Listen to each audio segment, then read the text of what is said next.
already really like that.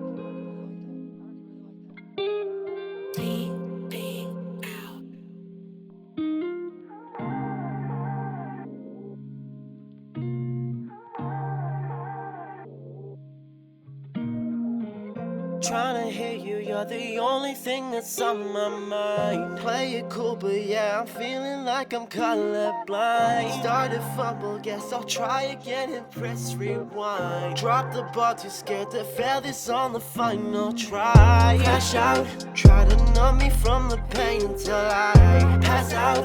Never wanna feel this way again, I'll get out. Swear I'll find a getaway unless I crash out, unless I crash out. And I'm scared that I'll fall right back. I don't know how it got off track. It's a lesson in friendships. I'm stressing, my head gets a twisted impression. I'm guessing. Yeah, I tried to realign and find a time for convalescence, but the memories aren't overcast, they're far too effervescent. And it's different when you're standing where the mind is iridescent, but it's hard to move along when I've been drowning in depressants. Trying to clear this, you're the only thing that's in my mind.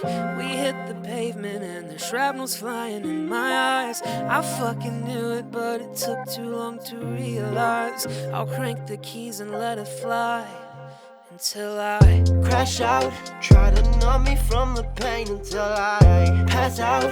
Never wanna feel this way again, I'll get out. Swear I'll find a getaway unless I crash out, unless I crash out.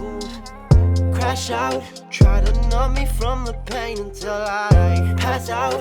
Never wanna feel this way again, I'll get out. Swear I'll find a getaway unless I crash out, unless I crash out.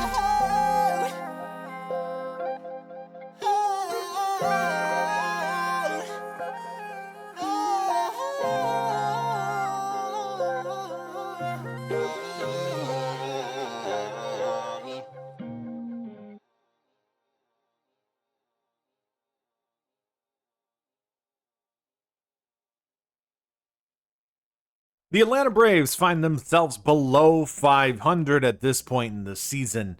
A team that we expected to always compete for World Series with their young and cheap core has really been unable to see the success that they saw the one year that they ended up winning the World Series. Despite the phenomenal success from MVP seasons from Ronald Acuna, the Braves really haven't been able to match the success they found when they were able to win it. Maybe you could attribute that to leadership, maybe it could be to management, but overall, they have been quite disappointing over the last several years. For a while there, we were looking at 2020, 2021, we expected this Braves team to be absolutely dominant in the National League.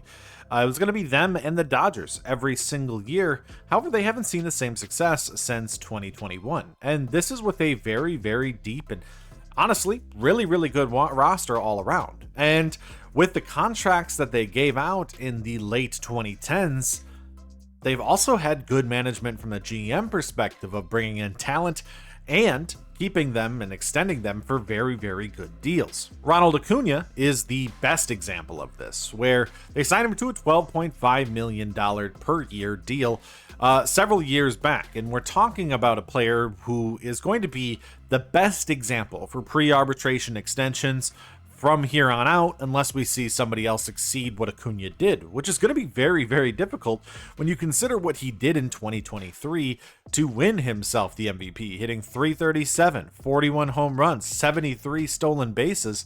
We're talking about one of the greatest seasons of all time.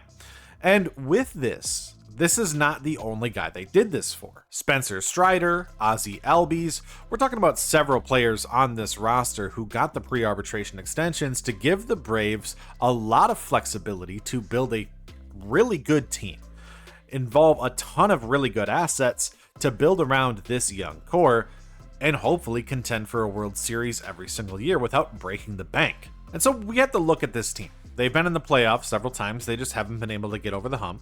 Injuries have played a part, but I think one of the major things when you look at the roster, seeing a lot of the talent they have and that they have been able to hold on to, the main problem has been poor management. poor decision making, poor management of individual players, and acquiring players that haven't necessarily had long-term success. Now, this year, there's a little bit of a fluke with that, with the Jurickson Profar thing, where Profar was suspended, and that could have been a perfect left fielder for them. Instead, that puts them with Alex Verdugo in left field. And yeah, that's not great, but it's still... Verdugo's not necessarily supposedly a bad player. He hasn't been good, but we're talking about bad management across the board. I don't think there's a better place that represents this than the Atlanta Braves bullpen over this last season. One of the things that we've seen is major regression from all the bullpen arms that were good back in 2021. But the other parts of it is that the players they brought in just haven't seen success. And when they do bring in good guys, they sacrifice a lot of momentum. I don't think there's a better example of this than the Craig Kimbrell decision-making they made earlier this year, where they brought him up, a player who essentially built his career off of being an Atlanta Brave, was very, very happy to be back in the majors and appear back with the Braves, and they did interviews and a press run for it to bring Kimbrell back, one of the greatest closers of our generation, of this last generation of baseball, and they sent him down and DFA'd him right after. The day after doing that press run. It's poor management, it's poor decision making, and yes, Craig Kimbrell maybe shouldn't be the closer that's going to be your savior here at this point in the season or at this point in his career. But still, when we talk about a locker room perspective, you're going to do that to a veteran in Major League Baseball, one of the best players of the last 15 years of baseball? Yeah, it's not good decision making. But the Braves do have a good roster. The Braves do have money. They are the Braves, after all. They are a team that we know and have had historic success. So we're going to issue ourselves a little bit of a challenge here, as I'm going to attempt to not rebuild them as much as retool them.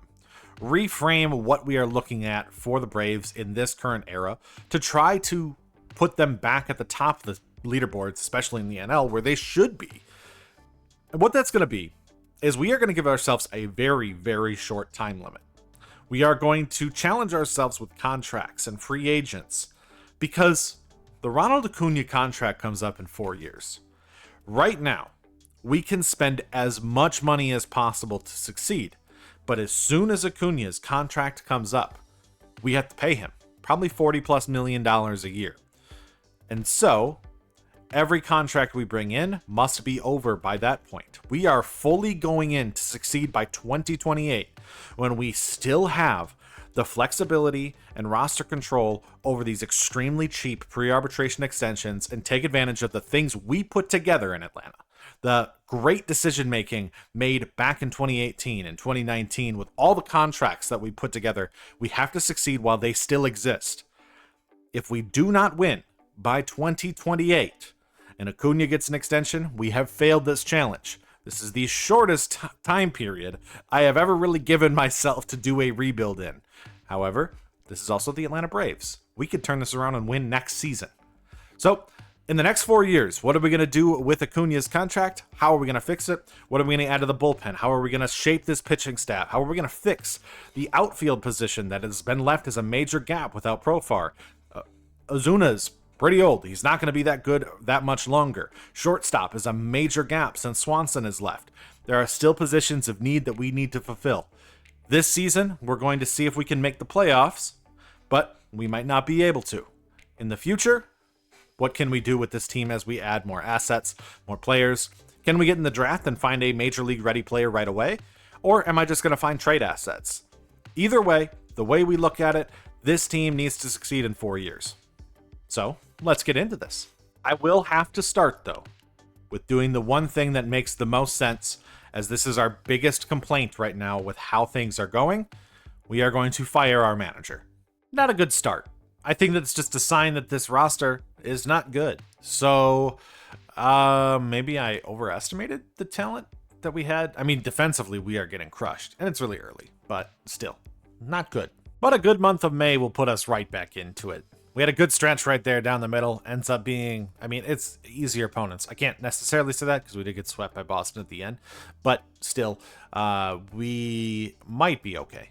Part of our success is because 58 games into the season, Ronald Acuna's hitting 363, but that might also just be countering the 591 OPS I'm getting out of Michael Harris. I'll probably only show 2 drafts in this rebuild because it's going to be a quicker, shorter video than most of them have been on my channel, simply because we're doing a shorter rebuild in general, and most of the guys that I get probably won't make it up by 2028 when we're trying to make our last year's run.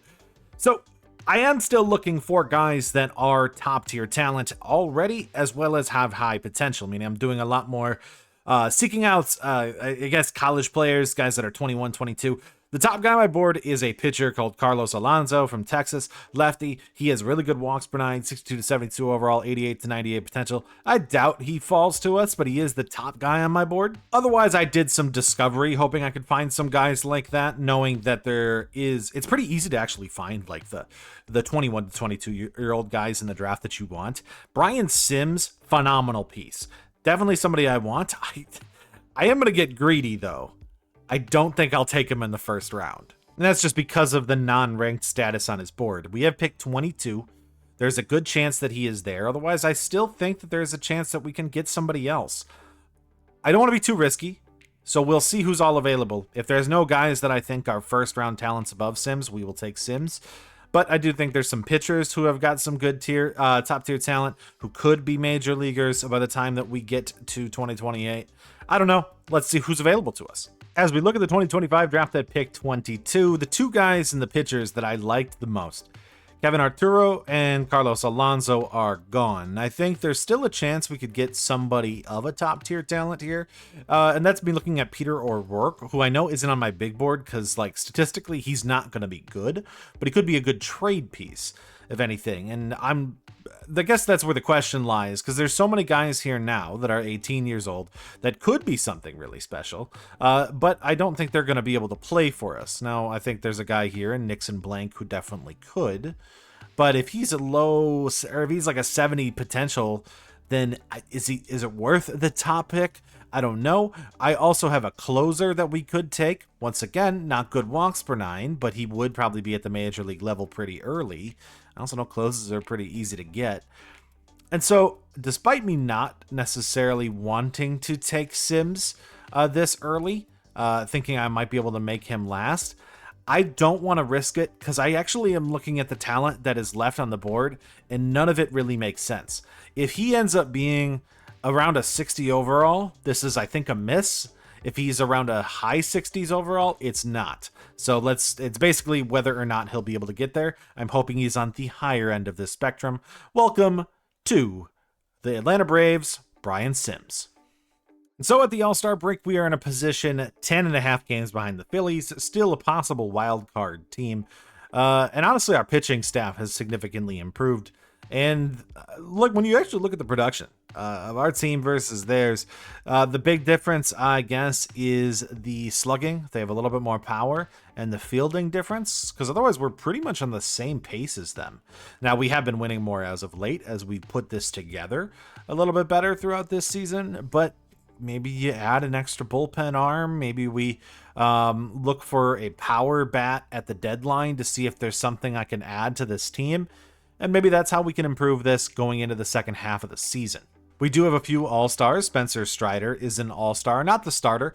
2.74 ERA with 115 strikeouts and a 101 whip. I mean, knowing how much Mlbtheshow likes strikeouts, this is a Cy Young potential season for Spencer Strider this year. We don't have any bullpen arms, which I guess is kind of expected.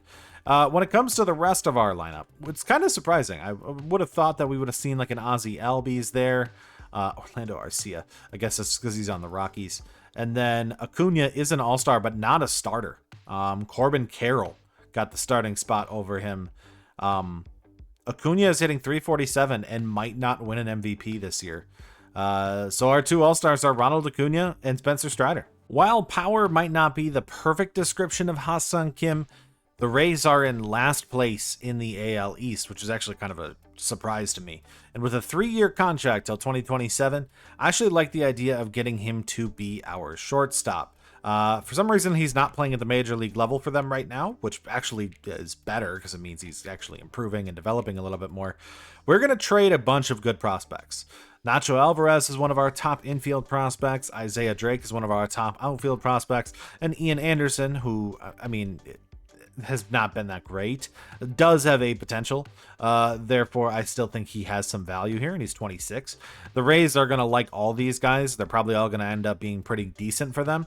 And we're going to get a starting shortstop to replace Nick Allen. And now having a guy to get on base at shortstop does mean that we have a little bit of an opening. So next year, I feel like, or this offseason, I was considering, do we go after like Bo Bichette in free agency as a shortstop? I think what it means instead is we're probably going to try to fulfill that left field position in free agency this offseason and just see what we can do from there. Maybe with the closer position in the offseason. We're going to make a big free agent acquisition. It's going to be at one of those spots. Well, he was a bust. Ended up not being that good. I scouted them for 2 weeks after doing Discovery with a scout that had, I think, 95 position player accuracy. He just wasn't good. That hurts, I guess. If you're going to waste your top pick on that, probably would have rather had the closer then, or one of the starting pitchers to be able to trade as an asset. He's going to bring almost nothing to the table on Brian Sims. Is anybody else going to? 56 overall for Manny Carrera? No. 52 for Jake Johnson? No. 55 for Gomez? No. 54 for Bridge? No. Okay, Kingman could, but probably not because it's only 78. Okay, this is a bad draft. This was a absolutely horrible draft with Sims being like this. I need to see what I missed out on. Yeah, Peter O'Rourke should have been the pick. 94 potential. Look at what Kansas City drafted here. 94 potential. Whatever Kansas City got is what we should have got. So I missed a little bit there, I think. That's a big... I don't know if it'll be great, but would have been a much better trade asset to deal with. And this closer is also same thing. This is Boyd Cortez, the closer I was thinking about taking, who I had scouted. 87 potential. And Seattle at pick 3 took Carlos Alonso, so nothing I could really do about it. He was the best player in this draft. So, I mean, okay, we missed out. We didn't make the right pick. But as I looked around quick, I'm just going to scroll through so you can see. There's a few top tier guys here, but it's actually a pretty low tier draft. So we're still kind of underperforming at this point, or maybe just the Phillies are overperforming, and that's going to make us like not be able to catch them. The Mets have caught up to us. They're also overperform. I don't really understand why we are losing this many games outside of the fact that I guess when you have a terrible bullpen, you lose bad, like close games. But yeah, we're 74 and 64. We should be able to make the postseason as a wild card, if anything. But it's going to be a close race. The Dodgers are in the wild card race. The Giants are in the wild card race because in the West, the Diamondbacks are leading the way. I mean, the West is going to dominate that. So whoever wins the East, I mean, maybe one of the other teams could get in. We'll see how it goes. I'm hoping that it's us over the Mets. And we do make the postseason as a wild card team. We'll be taking on the Giants in the first round of the postseason. We essentially just had a really easy schedule for our last month. The Cubs are not great, and we played well against them. We had 2 series against Washington, whom we lost one of them. We had a series against Pittsburgh, a series against Seattle, Houston. We didn't have to play the big dogs, and that really helps. I mean, Detroit was probably the best team we played against in this last month of play. So we're going to be a postseason team. Ronald Acuna wins the Hank Aaron, but not the MVP. That goes to Corbin Carroll with the Diamondbacks, who hits 285, 39 home runs, and 113 RBIs in the season, just ahead of Eugenio Suarez and Rafael Devers in the NL. The Cy Young goes to Logan Webb of the Giants, who pitched to a 285 and 169 strikeouts. Skeens gets robbed per usual, and Shohei Ohtani was in third. On the AL side, Brent Rooker leads the way, gets an MVP over Judge and Raleigh with 41 home runs and 126 RBIs for the for the A's. That's actually really, really good. Carlos Rodon gets himself a Cy Young, 2.40 ERA, 179 strikeouts. We did have a few league leaders. It looks like Spencer Strider led the way in strikeouts, and Ronald Acuna led in OPS. I mean, that's how we got the Hank Aaron Award. Your batting average and batting title goes to Gabriel Moreno of the Diamondbacks. What is this Diamondbacks offense? Diamondbacks, Gabriel Moreno leads the way, tied with Contreras. Acuna did fall down to 4th after starting off the season red hot. Led the league leader in hits is a tie between Luis Arias and Rafael Devers. When it comes down to home runs, your leader is a tie between Devers and Suarez. And then when it comes to RBIs, it looks like Suarez led the way. Carroll's up there. Naylor's up. Okay, Diamondbacks, just ridiculous offense. Saves leader is Justin Martinez of the Diamondbacks with 54 saves, leading the way over Edwin. Diaz is 52. When it comes to ERA, the leader is Paul Skeens, the 2.38. We did have Grant Holmes in second with a 2.50 for us. Good for him. When it comes to strikeouts, though, Strider led the way, 191. Second place was Michael King. In the AL, the Rookie of the Year, I'm going to guess, is going to be also getting a batting title. Jacob Wilson, a 323 average for the A's, beating out Mikel Garcia as the only two guys who hit above 300 in the AL. What a pitching season it was over in the AL then. 187 hits for him led the way, and then a tie between Ty France and Brent Rooker for 181. Wow, there was no offense at all in the AL this year. That's why Cal Raleigh hit the most home runs with 42. And then there's Jordan, Judge, Rooker, and Bregman all tied in second with 41 homers. And then 126 RB.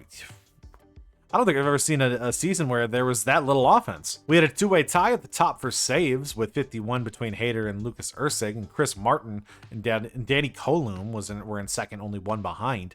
ERA crown, oh my. This is a pitching season amongst pitching seasons. Brian Wu, 224, 228 for Tanner Bybee, 240 for Rodon. 242 for Ryan, 263, 272. Oh, so many guys. 10 guys with a sub-3 ERA in the American League. Your strikeout leader, 190 for Cole Reagans. Yeah, good pitching season in the AL. For our pitching staff this year, Bryce Elder with a 3.34 and a 1.14 whip on the season with only 29 Ks. Was the good long reliever. Could be a starter next year if we needed him, but honestly, I think we're fine. Aaron Bummer, 4.44, meh. Pierce Johnson, 4.01, meh. Eniel De Los Santos, 3.42 with a 1.19. Whip's actually decent. Okay, that guy came up and got annihilated in his 3 innings that he played. Dylan Lee, 2.47 with a 1.05 whip. Pretty good in the relief role. Joe Jimenez with a 3.53 and a 1.12 whip. Wasn't too bad. Raisel Iglesias was pretty bad. 10 blown saves on the year. He did get better, but he's 35. I need a closer. And so we will probably be spending money on a closer in the offseason. Chris Sale, 3.55 and a 1.29 whip off of his Cy Young year last year. I mean, it's a significantly worse year for him, which is crazy because just look at the win difference and the win total too, from 18-3 to 9-10. His strikeouts from 225 to 136. His ERA, yeah, this is like his worst season since 29. I can't even say that ever. Yeah, that's the regression hitting him, I guess. I mean, he's still an 89 overall, so he should still be fine technically. Anyways, Strider, 3.26, 103 with 191 strikeouts. Schwallenbach was pretty good. I mean, actually really good. Under 3 ERA for him. 2.97, 1.14. Grant Holmes was really good. Fernando Lopez wasn't as good as he was last year. He was actually phenomenal in 2024. And so a little bit worse. But overall, starting rotation was pretty good. Starting in the lineup with guys that got sent down, Alex Verdugo, 219, 286 on base percentage, 5 home runs in 119 games. He brought in a grand total of -2 WAR. What a great year from him. Nothing real special there. I guess nothing else. Nobody else got sent down. Nick Allen hit 235. 7 home runs, starting the first half at shortstop and then coming off the bench in the later half. 235, 11 home runs, and 33 RBIs for Sean Murphy, who kind of just hit lefties this season. I mean, it's better than he was last year. There's a reason why Drake Baldwin came up, because Murphy has not been as good as he was a couple years back in 2023. Eli White, 255. Kelenic never played. Fairchild, 214. It's just not even a good bench. Drake Baldwin, 244, 13 home runs, 42 RBIs. He gets on base a lot more than Murphy. I'm still debating whether or not, which catcher you should invest in, because Murphy is technically, he's already, we have him long term. He should be better. He's better defensively, but is it significant enough of a difference? I'm not sure. Ronald Acuna, 318, 31 home runs, 99 RBIs on the year. Got a Hank Aaron award. Led the entire MLB in OPS, or at least, no, in the entire NL in OPS. 971 there for him. Ends up with 6 WAR on the year for himself. Not at the peak that he was back in 2023. He still had 42 stolen bases, though. So I'm still seeing good production from him. That was a really good year. I mean, it's surprising he wasn't even in the top 3 of the MVP. Austin Riley, 268, 24 home runs, 89 RBIs. Not bad. 33 homers, 101 RBIs for Ozuna. 281 for the 34-year-old. We see Matt Olson with 38 home runs, 100 RBIs, 267. So the middle of the lineup, actually really, really good. Michael Harris, 224, 275 on base, 12 home runs. Did he bring positive WAR because of his defense? Okay, he did, because he is a good defender. He did rack up a gold glove on the year. Ozzy Albies, 265, 15 home runs, 65 RBIs for him. And Ha-Seong Kim, 244, 7 home runs, 23 RBIs. Didn't bring a lot of offense, but one of the reasons I brought him in is because of his glove. At shortstop, too, he is a good defensive shortstop. And so needing defense, we have one now. We have a good defensive shortstop alongside Albies. That's a good, I guess, position to have, and hopefully his offense will improve going into next season. I'm going to have to call up, actually, I'm not even going to call him up because he was bad. I'll just put, I don't know, Kelenic here. We'll go, actually, Eli White in left field, I guess, for this postseason run, and let's see if we can beat the San Francisco Giants. So taking a look at the bracket, we are going to be playing for essentially the chance to play Philly. Here, they are the 4 seed, we are the 5. They have Robbie Ray starting the first game, then Hayden Birdsong, then Landon Raup. Wow, they don't have their Cy Young pitcher. I guess actually he probably started right there. But why? I guess I'm a little lost on why they wouldn't have Logan Webb starting unless he's injured. Game 1 against the Giants, we lose anyways, 5-6. Joe Jimenez blows the game in the bullpen. Game 2, Strider versus Logan Webb. There he is.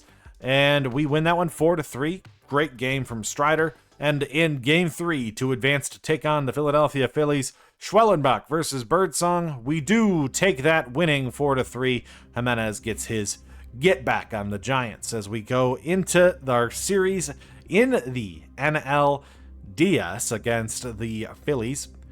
They won 102 games this year, despite having just about the same productivity as us. Grant Holmes is going to start Game 1 against Zach Wheeler. In Game 1, we lose 6-7. Aniel De Los Santos blows that one. In Game 2, Lopez versus Ranger Suarez. We lose that one. Just not enough production from Lopez. Game 3, we're going to have to get back with our top 3 starters this year. Sale versus Luzardo. We cannot. We are eliminated by the Philadelphia Phillies. And the Phillies win the World Series, defeating the Yankees in the 2025 series. Bryson Stott won the World Series MVP for the Phillies. The postseason MVP going to Bryce Harper. Castellanos was second in Raul Muto. And then on the AL side, Bellinger, Ben Rice, and Austin Wells. So we'll see if we can get back at them next year. Let's see what we can do in the postseason to improve this bullpen, to get a new closer, and to fulfill both left field and DH. Because I think Ozuna is a free agent. I'll see if I can just bring him back. Wish fulfillment would have us get Kyle Tucker to put in the opposite field of Acuna. I'll see if I can get him. It's going to be unlikely because they both play right field. Therefore, Kyle Tucker does see that as a negative for his motivation. But if we're trying to sign this guy and we're saying we're going to keep this contract within 2028, so he's not going to get signed in 2020, it's very unlikely. I'll have to overpay, which I'd be okay doing. But we'd pretty much be signing him to a 3-year deal. Wish fulfillment, I'm putting him on the board anyways, because maybe we'll be able to get him, but it's just going to be unlikely. Otherwise, my only real options in the outfield are Schwarber, who I think would be more of a DH at this point anyway, so if we brought him in. And so then don't I just stick with Ozuna? I don't know. I could do Ozuna. I could do the Schwarber. Or then we could look at an actual outfielder. Cedric Mullins could possibly be that. However, I bet you that he gets signed before I get a chance. And so there's just not a lot of options in the outfield right now. And that means that not a whole lot of options to fulfill that spot. It's why I mean, I considered originally going for Bo Bichette at shortstop. I'm not going to, but that was just one of the thoughts. We could also go get like Ryan O'Hearn and say, hey, you play left field. That could be an interesting option. Just for the storyline. Ooh, does that hurt the Cubs?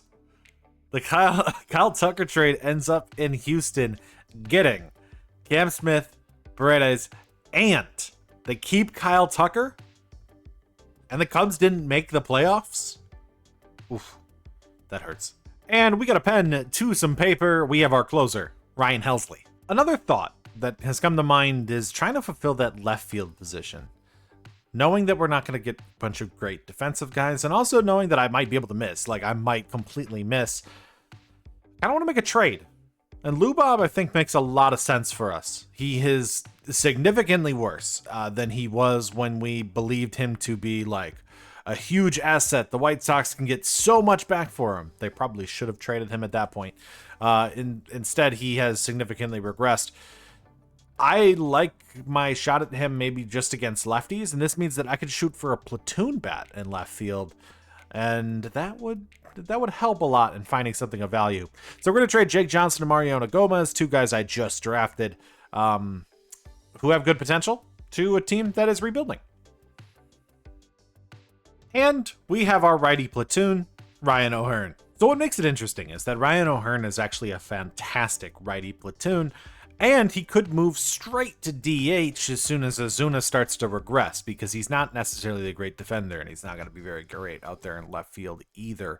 So we're in a spot where we can actually run him in left field.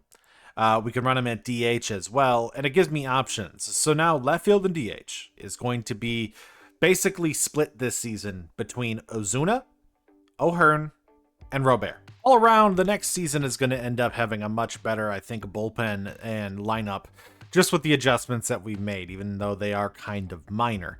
Brought in Miguel Castro in free agency, got Joel Payamps out of the Rule 5 draft, and we brought in closer Ryan Helsley as kind of our big move. Wanted to get a big closer that I think could do this. It was between him and Devin Williams. I've kind of seen Devin Williams underperform in Mlbtheshow, and so I wanted to go with Helsley because I've actually seen him play really, really well, and I like the idea of bringing in somebody new because I feel like Williams always signs the Braves anyways. Lineup-wise is where I think we're going to have some intriguing combinations. O'Hearn is going to start against righties in left field with Acuna at DH. If Acuna starts to underperform, I could move Kelenic over there, though I think he's better there, or we could just say Lubob. Even though he's terrible against, righties, we could technically put him in the lineup. Otherwise, I can just look for somebody else to play DH. Against lefties is where it gets a little interesting, because actually we're not going to be playing O'Hearn at all against lefties. We are going to be running with Acuna at DH and with Robert in left field against lefties. We also have Nick Senzel out of the Rule 5, who is phenomenal against lefties and could be a great bench bat that we could bring in, especially if we deal with any injuries. I love what he could do against lefties. I signed him out of the Rule 5. Generally, he's always sitting in the Rule 5, and he's normally not good, but he had plus 10 to his contact against righties and plus 11 to his contact against lefties this past season in development in the minors. So yeah, that's enough to, I think, make him a viable option as a platoon bench bat. And so year 2, 2026, let's go win ourselves an NL East and maybe make our way all the way to a World Series. Well, Acuna's hitting 393, so he's got a shot at getting another MVP. We're barely over 500 at this point, so the pitching staff is really, really struggling, even though the offense has done well so far. I will note, I did have a corrupted file, so if you at one point look at and say, oh, what happened? He has an MVP now. I had to go to my backup file, and when I simulated the next season, he got the MVP. We're not going to go back and act like it happened, but it just know I made sure the roster is exactly the same as where it was. Just had a corrupted file. To try to improve our bullpen, I am going to make a trade. We're going to move off of Jared Kelenic, who still has some value for a team that needs some offense. The Pirates are, they offered me this deal first. They have 2 expiring contracts and relievers, and so we can grab both of them and give them a guy that they have team control over with Jared Kelenic. And then I can just move off Pierce Johnson so I have a spot on the roster. I'll just basically probably cut him. He's not been bad, but I just need an extra spot on the roster. So I'm actually, you know what? I'll just throw him in this deal. They can have him. I'm just going to get rid of him off of the, cut him anyways. So at this point, I just need to kind of like sweep away any of the washed allegations because I feel like I've just been drafting horribly. And so here's the problem with that. I decided, okay, let's go with the safe method then. Let's do a lot of discovery. We'll see if we can get a few guys that end up being good pieces. 7 weeks of discovery. Not a single good prospect. Not a single prospect. Not even a guy that was non-ranked. I didn't get a single guy. So, on top of that, that means that I'm looking at a draft where I had basically 7 weeks to find players. This is going to be bad. We are swinging. The top guy on my board that I liked the most was Eugene Enriquez. He's injured. Yay! So I have a plan. Essentially, I still found a lot of pitchers using my normal method, so we're probably going to draft a ton of pitchers, just trying to capitalize on value. I don't know if any of them will even play for us because we just have all those. I just want to get blue numbers. I want to see if I can get some good guys, but also, we're going to go full risk. We are going to go swinging for the fences on every pick. We are trying to hit anything we can.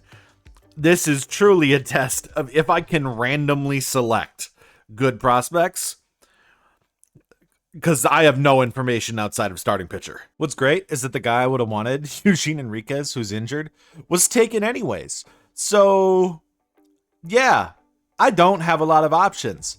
As you can see, I could take any of these starting pitchers. We could take some swings at some other players that might be good, like a Mariano Diaz here, or I don't know. Like, none of the position players that Ashton Luna, he's not going to be good. At the same time, he could be Trujillo. No, he's not. Anyways, when I look at all these guys, there's just nothing. There's maybe Trevor Montgomery is something. I'll just see if he's still there with our second first-round pick. I think I'm going to go safe with the first pick. And I just want to get one of these top-end pitchers. But they're all going to be there later. Walks per ninth the highest for Charlie Holiday. I don't have any of the guys on my board. Not a single one of these guys are on my board. Besides Mikey Rosas. Alright, I'm taking Mikey Rosas. I don't know. But at the All-Star break, when we actually look at the team that we have on the field, I'm really, really happy with it. Essentially, we made those bullpen moves. We got Piamps, Castro, we signed Helsley, traded for Santana, and for Bednar, and that has lowered our team ERA by, I think, 60 points down to a 3.43, and that has just changed everything. With a good bullpen now in store with us for the Braves, sky's the limit. This should be a World Series contending team this year. We have a 15-game gap on the Mets at the All-Star break. I'm pretty confident that now with a good bullpen, we should be able to contend. And being that far ahead, we should have a couple All-Stars, no starters, but looks like we have Ryan Helsley as an All-Star, 2.68 ERA with a 1.12 whip right now as our closer. Dennis Santana's an all-star for us, was originally a Pirate, so maybe that would help him get that as well. Ryan O'Hearn is an all-star, our free agent pickup at first base, who's playing in left field this year. We have Austin Riley as an all-star at third base. He's hitting 324 right now. And then we have Ronald Acuna, who is leading the MVP race, 31 home runs, 349 average for us. Also, in addition, because of the corrupted file, Kyle Tucker did sign back with the Cubs. Yeah, I can't mess up pitchers. I need to figure out the position player problem lately. Because pitchers we've been doing phenomenally with. Mike Rosas, 89 potential, ends up being pretty good, but 59 overall. He's nowhere near major league ready. Trevor Montgomery, 77 potential, is not really anything special. That was within the range that we had, and he's got good power, but he won't play for us. Edgar Perez, that guy's really, really good. That was a good pickup. I figured he would be still available there in the second round. Duncan Nunez was a shortstop that I found obviously pretty far away, but still 89 potential. 89 for a reliever that I had zero scouting on. Not bad. 87 for a starting pitcher that I found. not bad. And then just a flyer on a first baseman, he wasn't good. Honestly, I mean, it's not that bad of a draft for not really having any information at all. Wow, he was actually really good. And that injury didn't hurt him. I mean, good for Kansas City to get the guy. There was a generational prospect in this class, by the way, but I knew he was really high up in the draft, so I knew I wasn't going to get him. Marlins got him. Normally, I'd check in September, but we had already clinched at that point, so we won the division 106-56. We get a Hank Aaron Award for Ronald Acuna, an MVP for Ronald Acuna, and a batting title. His lack of home run leadership is the only reason he doesn't get everything on the board. He ends up with an MVP, 334, 46 home runs, 120 RBIs for our right fielder and franchise player. Kyle Tucker in second with him with 51 homers, and then Shohei Ohtani in third. Cy Young goes to Logan Webb, who pitches to a 293 with 182 strikeouts for the San Francisco Giants. When it comes to the AL side, Aaron Judge leads the way, 297, 43 home runs, 127 RBIs. I probably would have given that to Seager, to be honest, with a 321 average, but okay. They give it to Judge. Cy Young Award goes to Garrett Crochet, 3-2 with 191 strikeouts. Once again, probably would have given that to maybe Logan Gilbert. I don't know. It's not like Crochet's season was bad. I'd just be curious. There's probably somebody who's got like a 2.2 ERA in the American League. We have a bunch of league leaders. They're all Ronald Acuna. He led in batting average. He led in hits. He led in slugging percentage, and he led in OPS.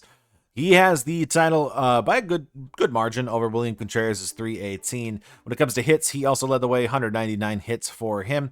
Doubles doesn't lead the way. That's Corbin Carroll. Home runs is going to be Kyle Tucker with 51. And RBIs is going to be Shohei Ohtani with 123. The saves leader is a three-way tie of 52 saves between Edwin Diaz, Orion Keckering, and Randy Rodriguez with 52. Helsley right behind in fourth with 50. When it comes to ERA leader, Shota Imanaga with a 2.13 ERA for the Chicago Cubs. What a great year for him. And your strikeout leader, Mackenzie Gore, with 225 for the Nationals. On the AL side, Corey Seager gets the batting title, hitting 321 for the Texas Rangers. Hits leader is Jarren Duran with 191 for the Red Sox. And your home run leader, also Seager with 45. That's kind of why I'm looking at this. I think he probably should have deserved that MVP. Saves leader in the AL goes to Cade Smith with 53 saves for the Cleveland Guardians. Your ERA crown, 2.36 from Max Fried gets that. I guess there wasn't somebody with a 2.1. But Max Fried with the 2.36 probably deserved a Cy Young over anybody else there. I do see Cody Bradford up there. When it comes down to strikeouts, your strikeout leader was Crochet with 191. We had a lot of pitchers in the lineup. So there were a couple guys who get sent down. Bryce Elder got sent down with a 4 ERA and 86 strikeouts on the season. Ends up with 0.7 WAR. I think he was okay. Probably deserves to still be up. Joe Jimenez also got sent down, 2.63. Great year from him. Still gets sent down. That's a negative WAR? Why?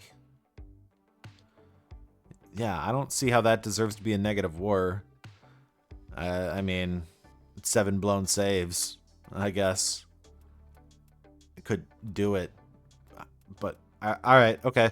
I don't understand how that ends up being negative WAR for him. And the MLB level, Grant Holmes, 5.12 with the 1.41 was kind of mediocre. Joel Payamps, 2.52 with the 1.32. That's very good for a Rule 5 pickup. Bednar, 3.18 with the 1.24, signed him to a contract extension as well in the bullpen. And then Miguel Castro, 2.74 with the 1.17 whip, was very, very good as a free agent signing. Dennis Santana, 3.49 with the 1, was a great bullpen arm and addition at the deadline. Dylan Lee, 1.92. Phenomenal year from him, from our biggest, only lefty in our bullpen. And then Ryan Helsley, 2.23, 105 whip, 58 strikeouts, and 50 saves on the year. Phenomenal closer. Chris Sale with a 4.28 at the starting of the rotation. Strider with a 3.24 and a 1.18 whip. Schwellenbach wasn't good, 4.43 with a 1.27 whip. And Ronaldo Lopez was good, 3.03, the 1.29 whip. So I'll probably make the adjustments, bring Elder back up, bring Jimenez back up, send Hernandez down, and send Shaver back down for the postseason. Surprisingly, we had nobody get sent down in the major league level in the lineup.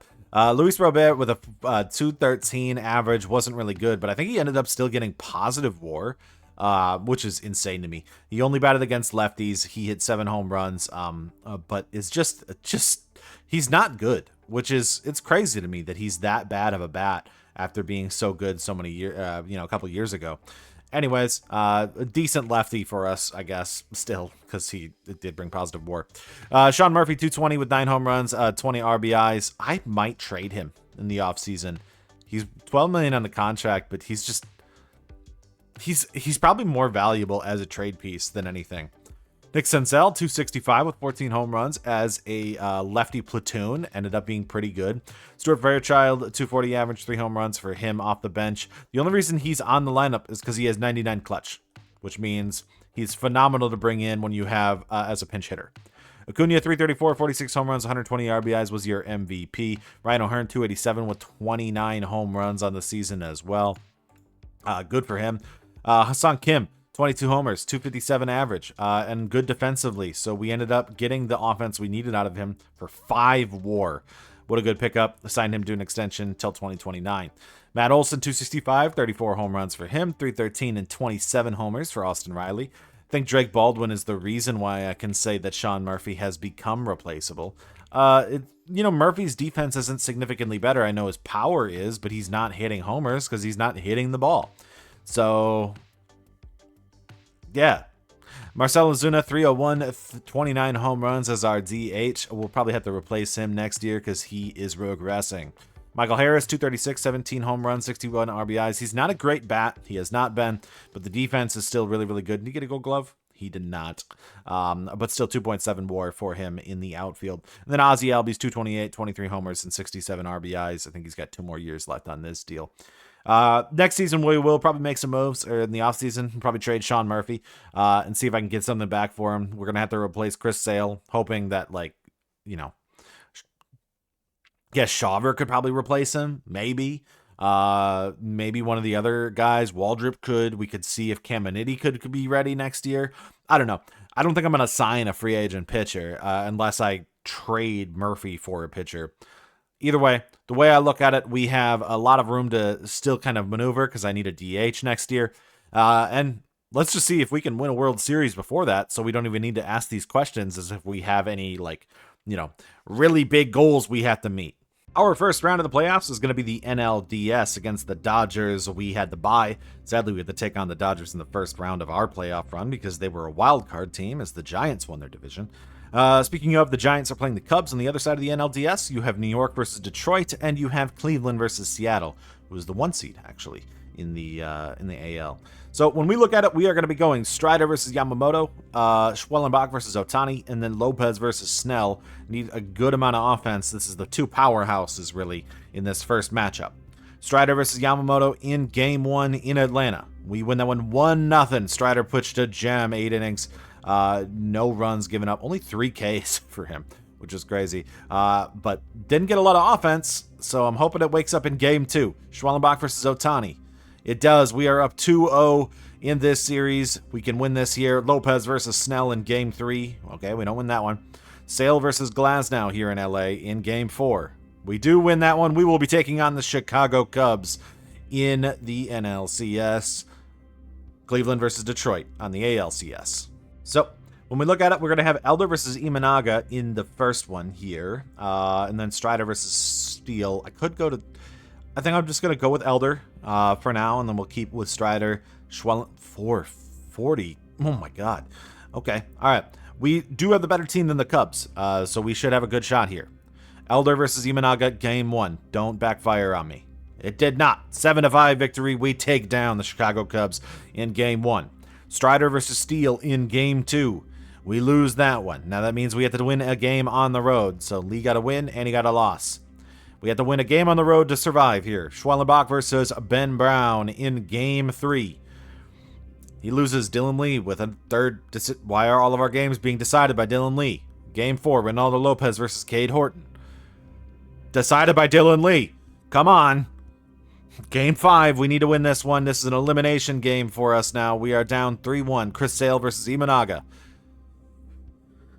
We lose. Chris Sale gets the loss, not Dylan Lee. It's also Cubs. It's Chicago versus Cleveland rematch in 2026, 10 years later. Actually, I'm curious. I want to see how this one goes because it's actually a fun matchup. 2016 was a fun series. So, Cubs take Game 1. Cubs lose Game 2. 2-1 Cubs.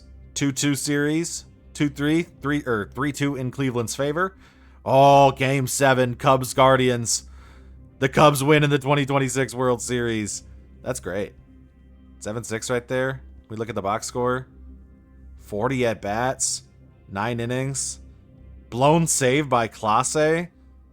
So they came back in that one. The Cubs came back and won it in 10 innings. Wow. That series, that's great. It's a great rivalry. Seiya Suzuki wins World Series MVP, postseason MVP Miguel Amaya of the Cubs, and David Fry wins postseason MVP for the American League and the Guardians. Just remember, once again, that there was a corruption, so the Yankees won the World Series last year. Getting into the offseason, I don't really know what to do. Sean Murphy, who we talked about potentially trading for a DH to replace Marcell Ozuna, just doesn't have the value that I was hoping that he would have, and so I looked at a few teams for a little bit cheaper DHs. Looked at the A's for Brent Rooker. He's not there. He is on the Dodgers, so that move isn't happening because they have Will Smith. So they're okay. Kyle Schwarber. He's generally a really good DH. Would be phenomenal to get. He's on the Royals now with Salvador Perez and Freddie Fermin. And I was like, okay, is there any pitchers I could get? Yeah, best pitcher I could get is Shane Baz. At that point, might as well just stick to what I have. So, really, I think the only way that I could make this worth anything is to try to get Pete Alonso on a 2-year deal, who could be a really, really interesting DH for us. We have then 3 first basemen on the team, so this might not be easy to sign him. I will hope it is, but he would be a phenomenal DH. And we would have him play first, or, play DH. We'd still have Luis Robert, and then we'll just call up our pitchers and just go with that. I love what the bullpen has to offer this year. We'll run it back, and hopefully get Pete Alonso to add to the... Otherwise, I'm probably just going to bring back Ozuna. I don't really know what else. Hey, looks like we're going to be able to get him. I overpaid him, but it makes sense. We've got 2 years left on this contract.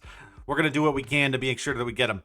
Alonso's going to come in and be our DH. I am fully aware that in most cases we have heard that Pete Alonso doesn't want to DH in Major League Baseball, and I understand that he actually does want to play first base. Realistically, that means I would normally just put him at first base knowing that knowledge, kind of like the Devers situation at third. However, I say when you go to a new team and you are signing up to a team like the Braves right now, who are intending to contend, right? And we're saying, we need a DH. We just need somebody who's going to hit bombs for us and is going to play 162 games. Pete, that's what you're going to do. You're going to go hit 40 home runs. You're going to hit right behind Ronald Acuna and just get over 100 RBIs. That's your job.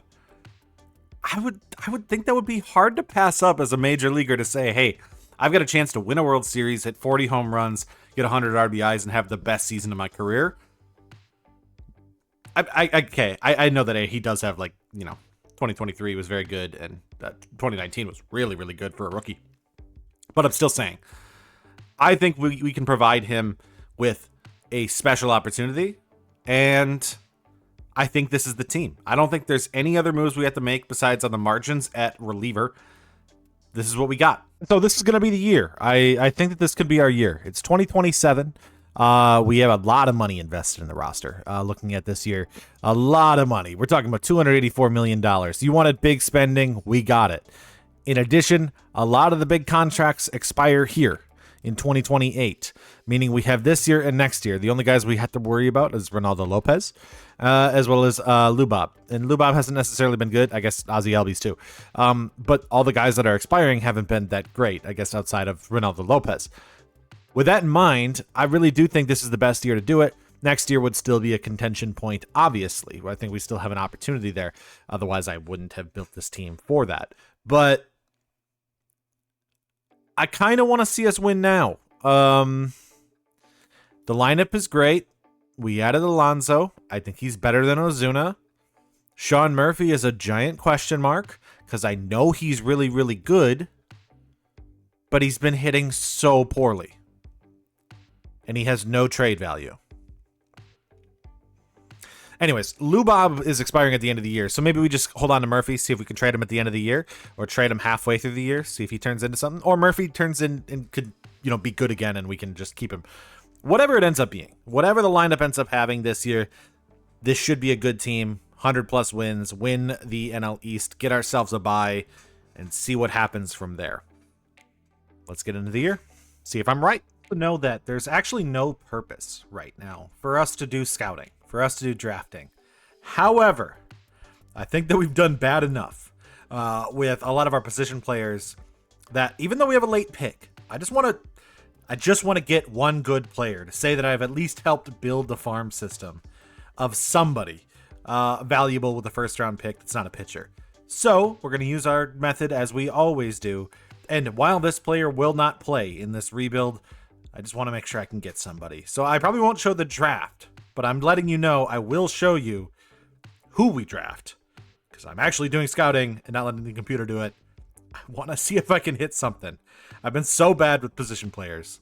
We are first in the East at the All-Star break, 60-37, 10 games above the Mets. We have not necessarily been the best team. I think our pitching staff is at a 3.88 ERA, which is pretty disappointing. It's a lot of bullpen stuff, and we've talked a little bit about how the bullpen needed to improve, and I don't necessarily think we've done that. I don't think we've done a great job with that. I think offensively we're doing pretty well, but the average could be higher. Then we're just getting good power, essentially, which makes sense when you got Matt Olson, Acuna, Austin Riley, Pete Alonso. We've got really good power. So I think what we're going to look at is we are going to probably make a move here at the deadline. I'm going to maybe look at starting pitchers. We're going to look at some relievers and just try to supplement this roster with a little bit better pitching, because I think we're lacking a little bit. And I feel like the starting pitcher and like the pitching that you can see in this All-Star game kind of helps show that. We don't have a single starter in this competition, and when we look at relievers, nobody. We do have Helsley as a closer, who has a 3.24 ERA with a 1.18 WHIP, and that's not that great. There's definitely guys that could be doing better. We don't have a catcher. We don't have a first baseman, which is crazy because once again we have Alonso, Olson, and Ryan O'Hearn at first base. None of them were considered all-stars. No Austin Riley at third, and the only other one is Acuna, who is hitting below 300 this year. He's not getting himself MVP this year, especially with, look at the season right now by Soto and by Rooker, who is on the Dodgers. I hate that. But we'll kind of see what we can do. I'm going to make a move at the deadline. I don't think we're good enough, which is sad to say. And so this is going to be our Sean Murphy deal. The Rays are one of the worst teams in all of baseball. I don't necessarily think that Sean Murphy is like the perfect fit here, but it's kind of hard to look around the league and say, okay, do you give Murphy to a contender, and how do you get a reliever back, a major league reliever back in return when we need a reliever or a starter? And so the Rays, who are slightly out of competition and have a 33-year-old catcher in Victor Caratini as their starter right now, Murphy at least has another year of team control. They could probably flip him at the, in the offseason, or maybe they think they can win next year. And we're going to get Manuel Rodriguez and Matt Tice, who is an expiring deal catcher. And then I think Rodriguez has 2 years left. So we are kind of getting a good reliever in this deal. But like I said, the Rays are in the worst position in the AL East, like I think 11 and a half games out of the wild card. So it makes sense to me for this deal. That's how we're going to do it. I am going to look to see if I can get maybe another starter as well. But that'll be prospects probably. So the trade we're going to make is going to be Cody Bradford of the Texas Rangers. They are the worst team in the AL West, well, tied with the Angels at this point for the worst team in the AL West, and aren't going to make the playoffs. And I think it makes sense for us to pick up on this pitcher needing a starter, and we're going to kind of overpay a little bit. We could do this deal with probably just straight up, just Aubrey Potts, but we're going to give him Grant Holmes, Aubrey Potts, and Ryan Phelps, all decent prospects. Grant Holmes is a starter, but still decent prospects, and therefore I think that we are overpaying, which should kind of make up for this deal. So they're getting a starter in return to play the rest of this season, and then an 18-year-old high school pitcher who's going to be really, really good, and a reliever who could end up being valuable in a couple years. Okay, I'm washed. I just keep looking for. I'm obsessed. I'm obsessed with Alexis Trujillo, and I want him so bad that I just pursue him with every single prospect, and he's not there. And I know that he's not there, and he doesn't exist, and he's not real, and he's a figment of my imagination. But I just can't find him again, and that's what keeps hurting me.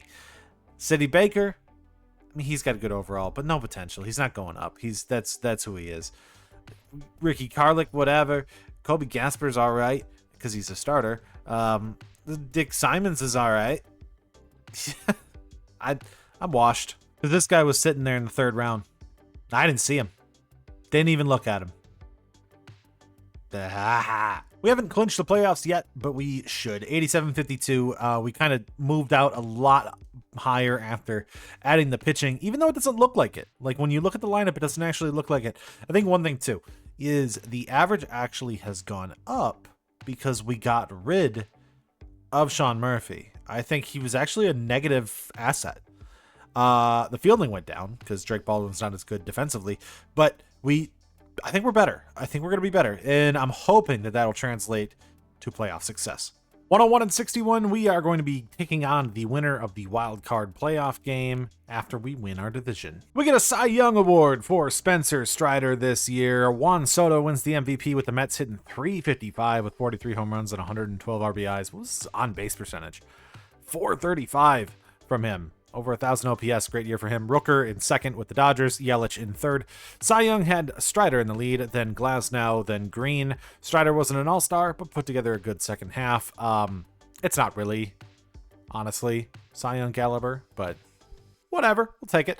When it comes to the AL, Aaron Judge wins the MVP, hitting .327 with 53 home runs and 143 RBIs for another one. That's just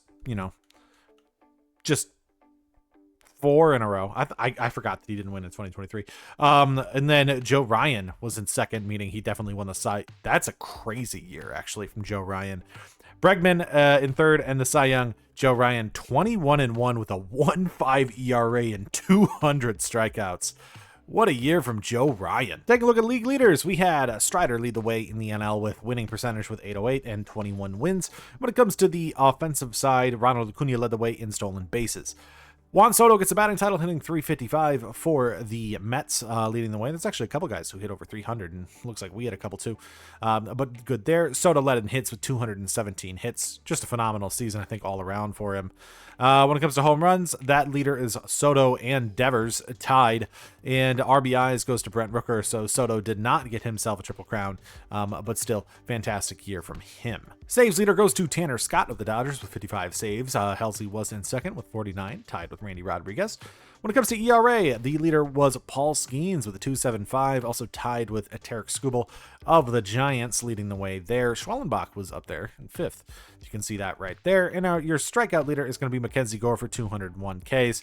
I actually wanted to see if I could trade for him. He's on an expiring deal, but I offered them like every prospect I had. They wouldn't take a deal, which is crazy because I'm going to bet you he's on a different team next year. On the AL side, Aaron Judge leads the way with a .327 average for the New York Yankees, beating out Jacob Wilson.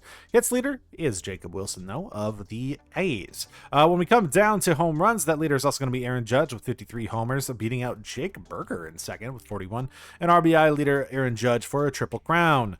We'd love to see it. Saves leader is Lucas Erceg of the Royals with 52 saves. Second place is Bobby Waddle. They don't have Mason Miller. I think he's with the Yankees. Yeah, he is right there. With the Yankees, so they had him. That's kind of cool. ERA leader, by far, Joe Ryan, 1.5. Second place is a 2.7. That's an annihilation of a season. Shout out Joe Ryan. I don't think I've ever seen... he develops well, but I've never seen him develop that well.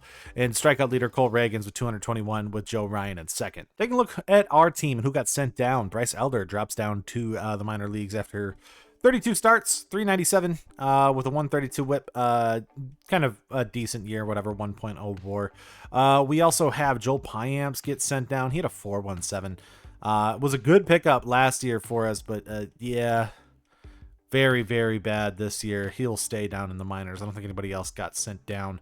Shawver, 3.68 with a 1.36 whip. Was pretty good. Bednar was pretty bad, 5.4 with a 1.3 whip. How much WAR is that? When you talk about it, okay, he still had positive WAR, surprisingly. Hurston Waldrop, 4.73 with a 1.36 1.36 whip in the bullpen. Only 32 innings, though. Castro, 4.03 with a 1.29. Santana, 4.2 with a 1.3. Dylan Lee, 2.73 with a 1.21. Manuel Rodriguez, 2.58 with a 0.99. And Helsley, not a good year, really. Did get the All-Star, but 4.14 with a 1.28 whip. Ends up blowing 11 saves this year. I'm a little concerned about that when it comes to the postseason. Strider was your Cy Young, 3.22 with a 1.11 whip and 161 strikeouts, leading the way there. Ronaldo Lopez, pretty bad year, 4.56 with a 1.35 whip. Not a big fan of that. Schwellenbach, 2.91 with a 1.06, and Cody Bradford, 3.59 with a 1.28 whip. Nobody in the lineup gets sent down, and guess who actually had a good year? Lubob. 264, 331 on base, 468 slugging, almost an 800 OPS. From the center fielder, looks like we revitalized his career. Did not sign him to an extension before that, so he will be a free agent. He'll get paid by somebody this year. Tice, whatever, he was just a pickup, just to have a backup catcher. And then Senzel, 217 off the bench, was pretty bad this year. Oh, they did send down Fairchild. I didn't look at that. Fairchild, 186. 15 RBIs in his 19 hits. I'll give him that. That's his entire purpose, by the way. If you look at his attributes, the 99 or 98 clutch in this case is the only reason you have him on the team. Ronald Acuna, 317, 31 home runs on 106 RBIs. A little bit of a down year, it looks like. Still great year, but down from the last 2 years. And yeah, actually, I'm not going to complain. That's a very good year. He just didn't have 1,000 OPS for once. Ryan O'Hearn, big regression, drops down to an 81 overall, 274 with 18 home runs and 46 RBIs in left field this year. Yeah, we got him. He'll still be a left fielder. Alonso, 295, 33 home runs, 110 RBIs. We're not talking about the season that I thought I'd get out of him, but still very, very productive for him as a DH. We talked about getting him 30 to 40 home runs. Didn't get to the 40 number, but did have over 100 RBIs and has a chance of winning a World Series. I think he will take that any day of the week. Matt Olson, 276, 34 home runs, 105 RBIs, and no Gold Glove, but still good season. 287, 32 home runs, 180 RBIs for Austin Riley. Baldwin now taking over the primary catcher. 283 this season, 16 homers. Hassan Kim, 281, 16 homers, and still playing elite defense. Did he get a Gold Glove? He did not, but I saw this earlier in the year because I wanted to check. Look at the WAR. 6.8 WAR. Phenomenal year for Hassan Kim. Michael Harris, 241 with 14 homers, and Ozzy Albies, 230, 19 homers. Pretty bad there. But, I mean, we still had a very, very productive offensive season across the board. I'll be excited to see what we can do in the postseason and hope that our pitching is going to be good enough, especially with the bullpen kind of struggling there. We have the San Diego Padres here in the first round to take on the winner of the Mets and the Dodgers, hoping that we can make our way to the World Series after losing, sadly, to the Cubs last year, who didn't even make the playoffs this year. So we'll see what we can do. Let's take on the Padres. Now, they're not a team to be underrated. We are the better roster, but they are the San Diego Padres. Never forget this. They always pretty much outperform their roster. Dylan Cease versus Strider in Game 1, Lopez versus Pivetta in Game 2, and Schwellenbach versus Musgrove in Game 3. We got to kind of get the wins with the big pitchers. I like the whole lineup, but the bullpen has been disappointing. Let's not disappoint. Round 1, NLDS versus the Padres. We win 4-3 in a close one. Santana gets the victory over Sean Reynolds getting the loss. Lopez versus Pivetta in Game 2 here in Atlanta. We win that one 7-4. We are up 2-0 going into San Diego for Schwellenbach versus Musgrove. And we sweep them. We will be taking on the winner of the Dodgers and the Mets, and that will be the Dodgers. On the other side, you have Twins and Rangers, surprisingly. They were in last place, and they are in the playoffs. Whoa. So, taking on the Dodgers, Strider versus Ohtani, Lopez versus Snell, and then Schwellenbach versus Glasnow. It's going to be a big battle here. Can we take down the Dodgers? This is kind of what we expected. Braves, Dodgers in the NL, in the NLCS here in 2027. Can we take them down? Game 1 here in Atlanta. Strider versus Ohtani. It's going to be a 1-6 loss. Strider doesn't do a great job, and Ohtani has given up probably only like 1 run so far this entire playoff run. Okay. Lopez versus Snell, Game 2. We have to make sure we cannot drop both of them. In Atlanta, Lopez versus Snell, we win that one 4-2. 1-1 series. Schwellenbach versus Glasnow. Now we have to take a game off of them here in LA, at least one of them. Schwellenbach versus Glasnow is a victory. We are up 2-1. Bradford versus Yamamoto, who did get lit up in their first series when they played the Mets, I'm going to assume, but cannot necessarily guarantee that here. Bradford versus Yamamoto is a 2-4 loss. We are not able to win that one. That's a bullpen game. So it's 2-2. Elder versus Ohtani here in Game 5. 7-2 victory. We are up 3-2. Just have to win 1 game at home. Strider versus Snell in Game 6 is going to be that game. We are taking on the winner of the Twins and the Rangers. That series is 3-2 for the Twins. and the Twins are going to advance to the World Series. Kind of glad it was the Twins. I would have felt really bad if it was the Rangers and we had to beat them with Cody Bradford. Honestly, if I would have thought that they would have made that move, I'm going to guess that they probably wouldn't have made it if I would have thought they would have, come back from, I think, like 12 and a half games behind in their division. Well, I guess just enough to make the wild card because Seattle did win their division. But anyways, yeah, kind of a shock that they even made it. And yeah, I guess they didn't need their ace. So we're going to go Strider versus Pablo Lopez in game 1 in Atlanta. We have home field advantage here. So Strider versus Lopez, we win that one 8-7. Helsley gets the victory. So that actually means that we didn't exactly play very well in the latter half of that one. But anyways, Lopez versus Ryan in game 2. Probably going to lose this one, to be honest. But we'll see. Lopez does get the victory against Joe Ryan. Looks like an actual bullpen loss. We were losing this one. And we come back. We are up 2-0 on the Twins. Cody Bradford versus David Festa in game 3. That is a 3-0 victory. Are we going to get a clean sweep of the Twins? Let's just see if we can get it. We do! We win the World Series! I don't even got to jump in. We're going to have to see if we can repeat because we didn't get a jump in opportunity, but I'm not going to jump in on a sweep opportunity. We get a sweep on the Twins. We are World Series champions.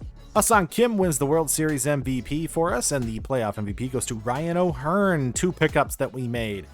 I'm happy about that one. That's actually a pretty good result then. Ryan O'Hearn, Alonso, and Austin Riley for the postseason MVPs in the AL side. Larnach, Rhys Hoskins, and Matt Wallner.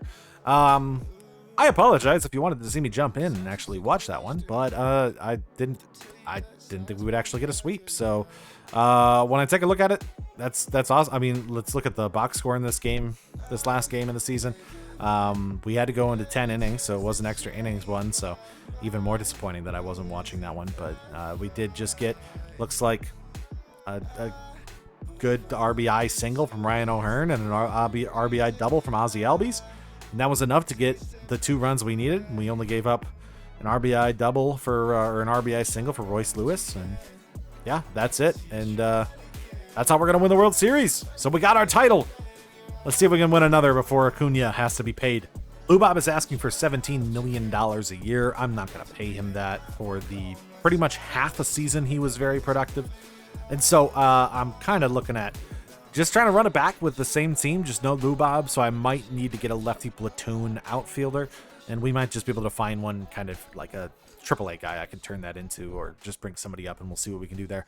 Otherwise, I like where we're at to just run it back with the same team and see what we got. And here's where Acuna is going to get paid. We had enough money left over because we made sure to monitor all of our deals to be able to keep a team around available for him when his contract came up. When he goes into next year, he will be actually making $34 million per year, signing a 7-year, $250 million contract. Obviously, I think there's a part of it which would say, why didn't you sign him to a 10-year deal? Get him to age 40.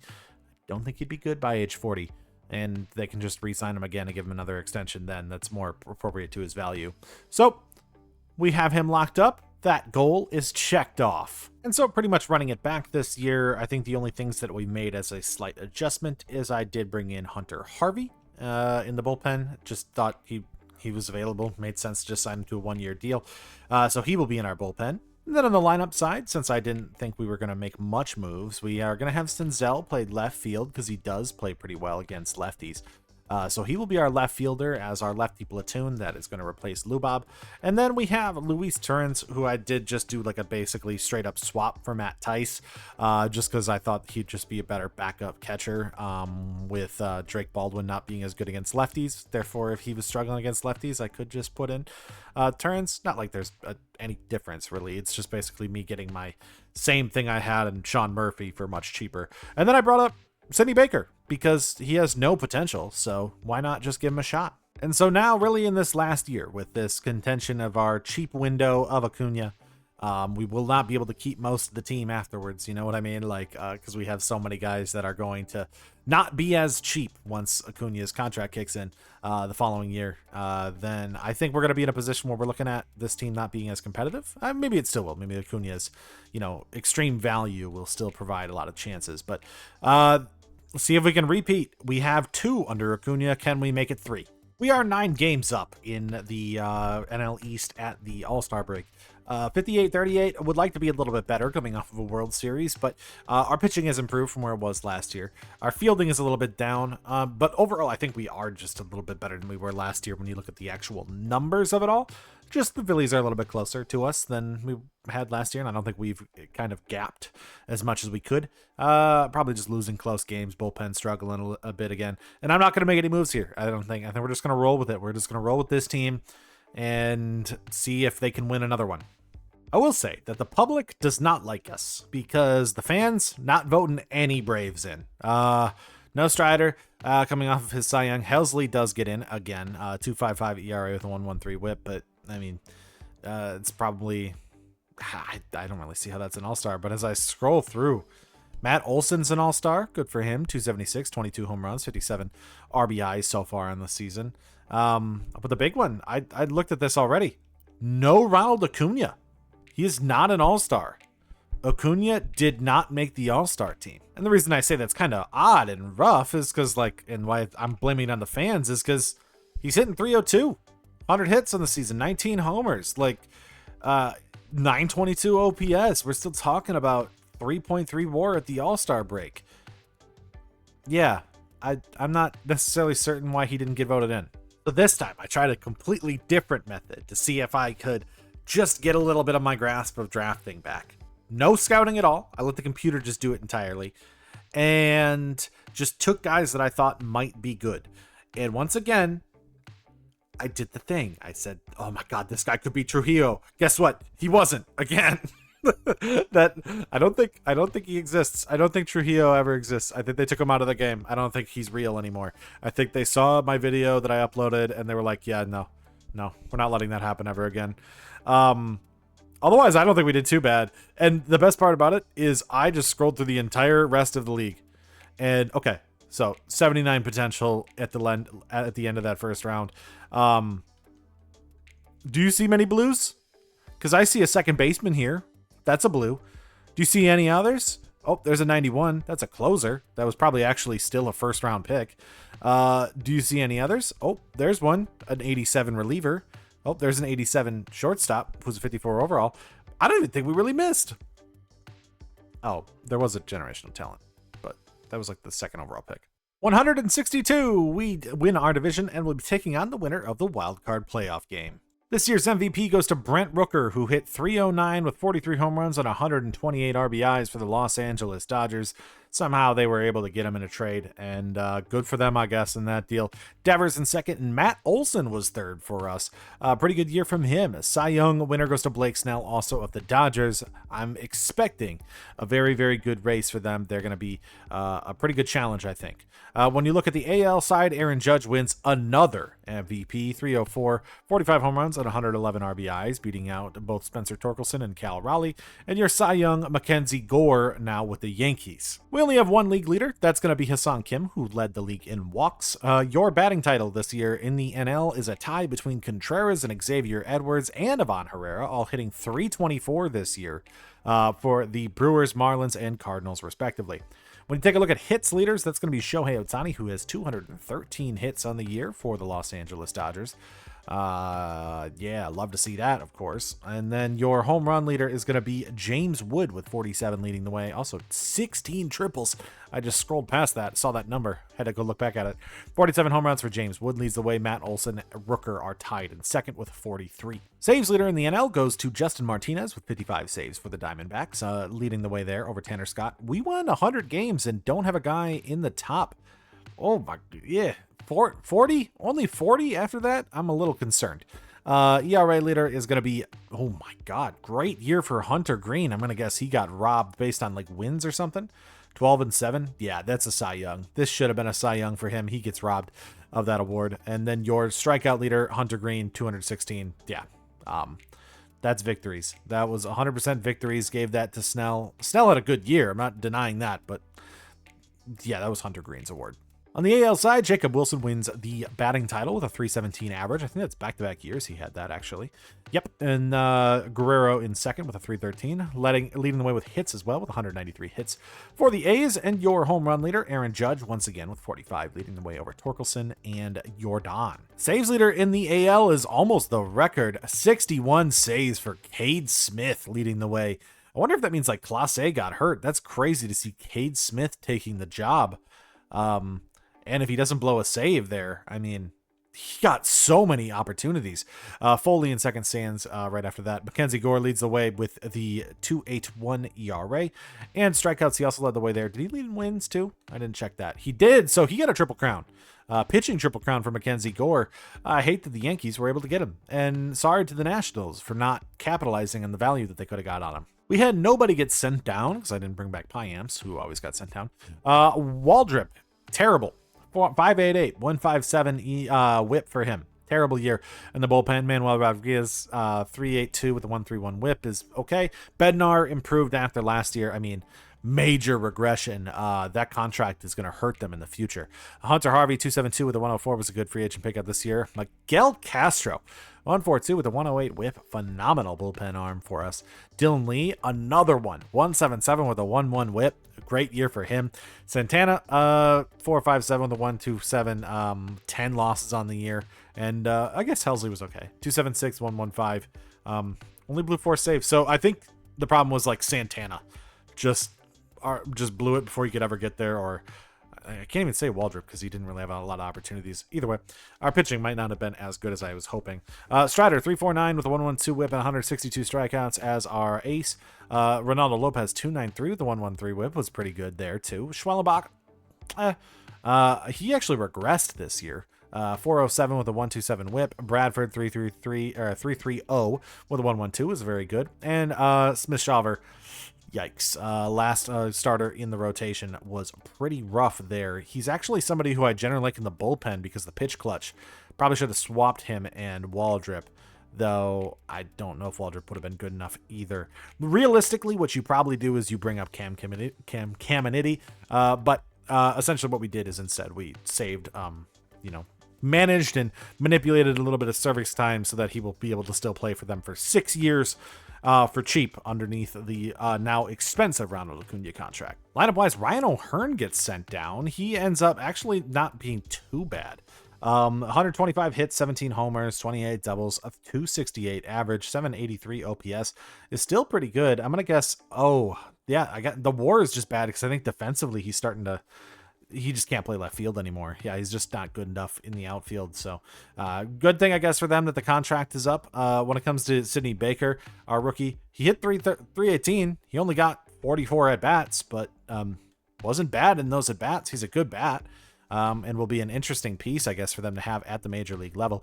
Luis Torrens, 272 off the bench was decent. Azakar, I guess they have up instead, 380. He played in September, but 385 in September. Okay.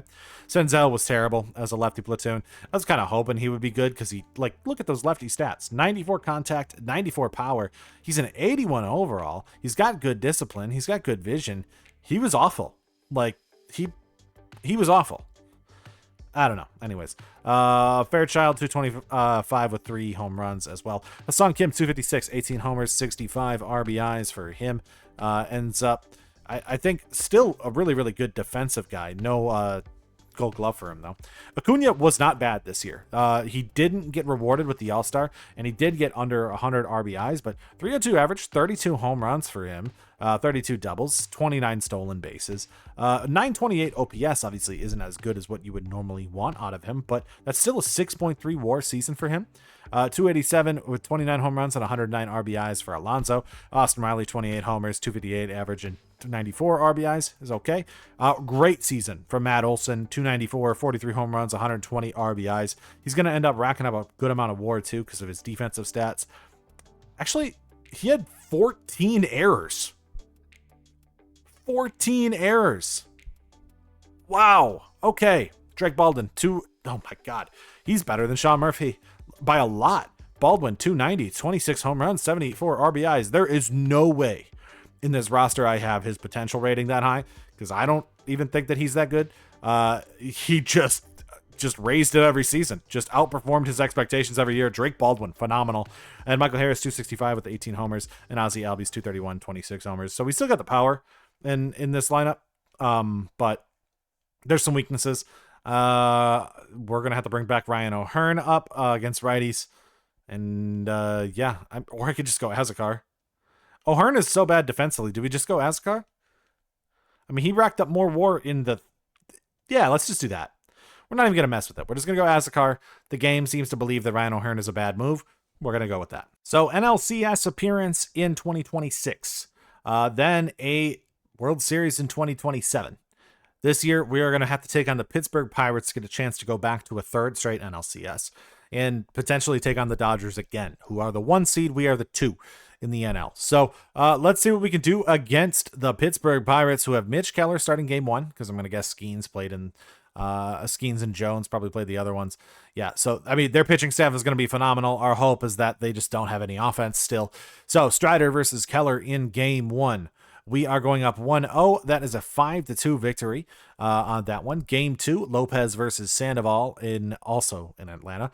It's going to be an 8-7 victory. Our bullpen wins that one. There was a lot more offense in this one. So going into Pittsburgh, we had to take down one of the big, or we don't have to, but technically we had to take down the big 2 in Skeens and Jones in order to get an advance here in Pittsburgh. Schwellenbach versus Skeens in game 3. We are unable to do so. Skeens pitched a gem. And we scored some runs with the rest, but they actually had good offense. Bradford versus Jared Jones in game 4 here in Pittsburgh. We do win that one 3-2. We're taking on the Giants actually here in the divisional series. And Cleveland versus the A's on the other side. So the Giants have Skubal, then they have Webb, and then they have Dean Kramer as their top 3 starters for this series. Can we take them down here with our home field advantage? I'm actually happy they took down the Dodgers, because the Dodgers are very good and very scary. So in our attempts to go to back-to-back World Series, Strider versus Skubal in game 1 is going to be a 2-3 loss. And neither of us really providing offense, both pitchers pitching very well. Game 2, Lopez versus Webb in Atlanta. It's going to be another loss. We lose both games in Atlanta, meaning we're going to have to take 2 games off of them here in San Francisco. Schwellenbach versus Dean Kramer in game 3 is an 8-7 victory. We win that one late. Actually, Helsley has a 5.08 ERA, meaning I think we won that one in extras. In game 4, Bradford versus Birdsong. Make sure we don't fall down 3-1. We do. Okay, it's going to have to be a comeback then. Shaver versus Skubal here in game 5. We win that one 1-0. Close game. We get that victory despite no offensive production in that one. Can we return from down 3-1? Strider versus Webb in game 6. We win that one. It is going to be a game 7. Let's jump in. We haven't seen this team play. Let's go see how they play to possibly advance to the World Series again. This is game 7. So we can just kind of openly state that we have significantly underperformed in this playoffs, just kind of getting lucky.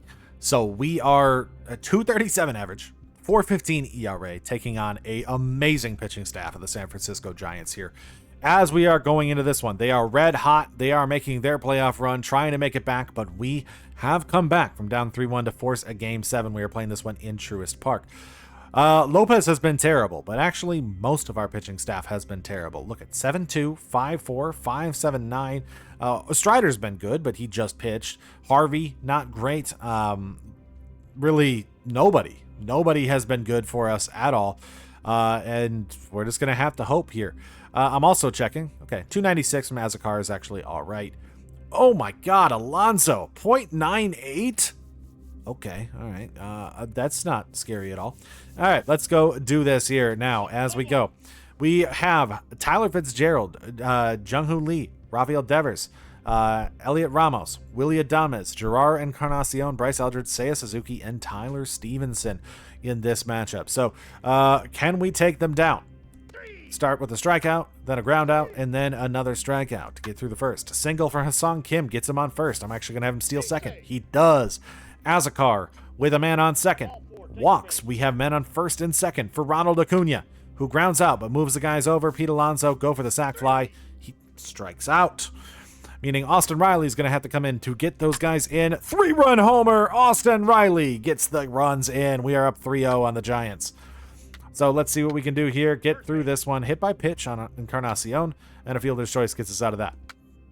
fly out, and a solo shot from Ozzie Albies gives us a 4-0 lead here in the second inning. Can Lopez continue to pitch well? Fitzgerald gets on with a single and grounds out in the next batter, so we don't have to worry about it too much. Men on first and second. I'm actually going to go for the double steal. Okay. Acuna got it. Azakar didn't, so might have been a mistake. Error gets a man on first for Alonso, so we have men on first and second. And a strikeout for Riley, and a ground out. Maybe that steal was a bad mistake. Ground out for Devers, ground out for Ramos, single for Adames, walk, men on first and second for Eldridge. 3-run shot off of Lopez by Eldridge. It's back to a 4-3 game. Strikeout, ground out. Albies does not get much there. So, ground out, strikeout. Jung-Hoo Lee walks for Devers, fly out there. We have Hassan Kim here, pops out. Azakar with a ground out. And solo shot, Ronald Acuna makes it 5-3 on this one.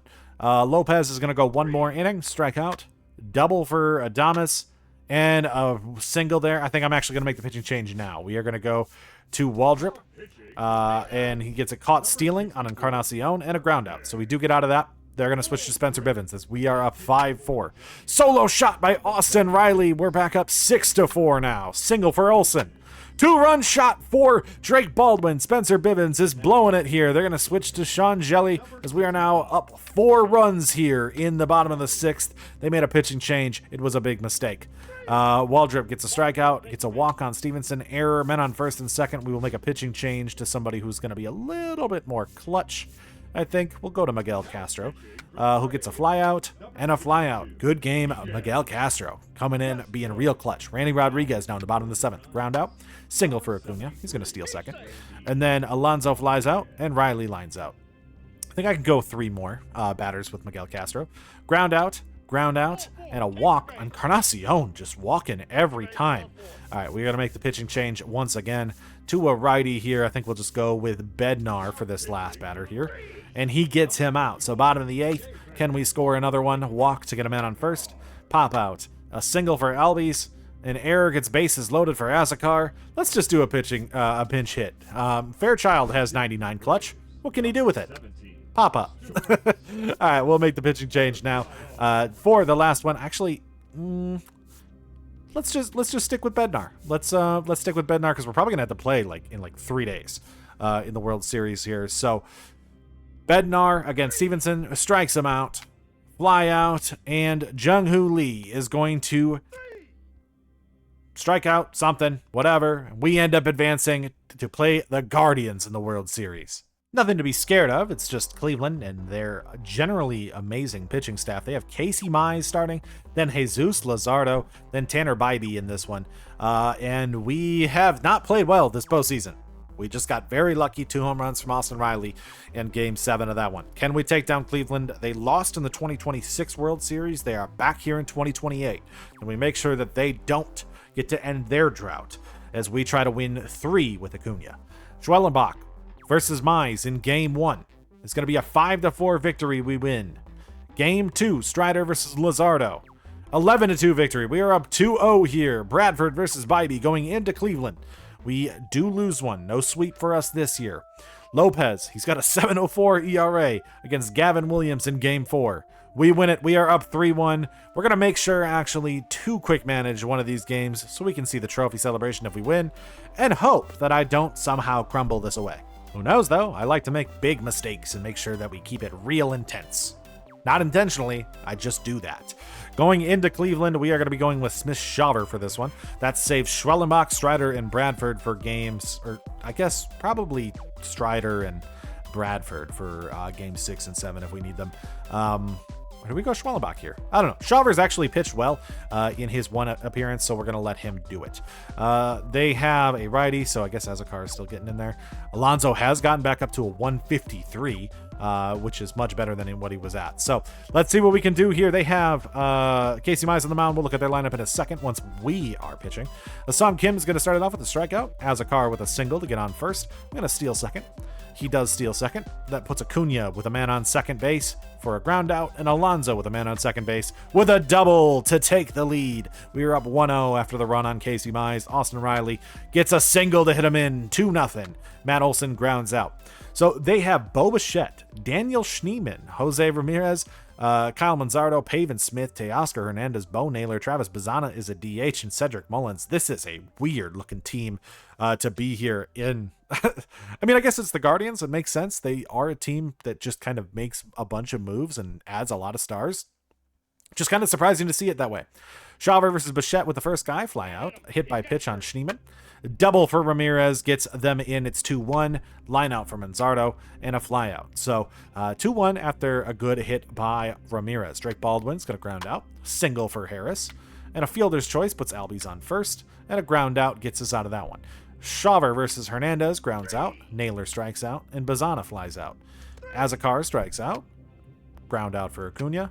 And a line out for Alonso. Mullins walks. That's puts actually fielder's choice there for Bichette, so he was not on first. So Bichette on first for Schneemann.